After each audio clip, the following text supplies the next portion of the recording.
Hopefully you got to see my little thrift haul that I did in my front car of my seat, because it was one of those jackpot days where I just got a whole lot of stuff. I decided what I'd do today in our little community is show you some of those finds and how I would style them into a vignette.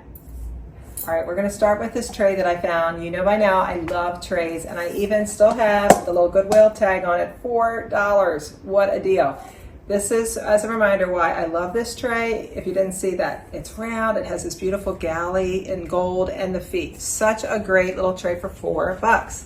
Now, let's style this guy with some of the things that I got that day, all in that same Goodwill. You heard me say this was probably my favorite find that day. I thought they were dogs, but I did a little research. They're not. It's a lioness with her little cub. So adorable. I priced them, just so you know, at $29.50 here at my shop. They were valued for much more on First Dibs, and I also found similar ones on Cherish. But you know, I don't want everything to be crazy high in the shop. I like people to be able to come and find a bargain. This was from another day of thrifting, but I found this, again, cheap, and we sell the easels. If you don't use easels, you've got to stock up on them. They're such a good way to make your regular plate become a great background. Now, this one I got that day, and you saw it in the front seat of my car. I think I showed it, I may not have, I'm not sure, but it's a Copeland Indian tree. Beautiful, almost like no one has ever touched it. It's old, but it is in great condition. So I'm gonna use this as my little background piece.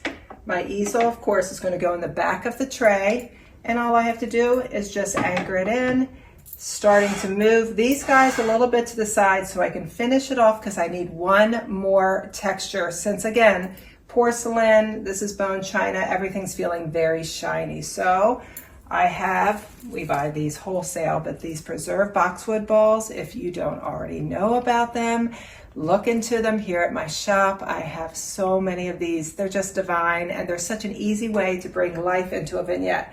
This is a little thrifted teacup I got, and if you don't already know, take a teacup, which, you know, how many of us are having tea every day, turn it this way, and you have a wonderful vessel for anything organic. So simple, and I think the teacup was literally 10 cents. I got a whole bunch for a dime each one day. But it's going to hold my beautiful boxwood, and because I have the handle in the back, you cannot even tell it's a teapot. So now it's time for me to look everything over and do a little checklist. I've got my height, I've got my rule of threes happening beautifully with this little addition here, and my organic piece with the boxwood ball. I have now taken my little thrift finds from that post and set them in a lovely vignette. So simple. If you have any questions of your own from your home, whether you're working on a tabletop vignette or a mantle, built-ins, bookcases, whatever it is, give me a picture, give me a video, and I would love to give you some free design help.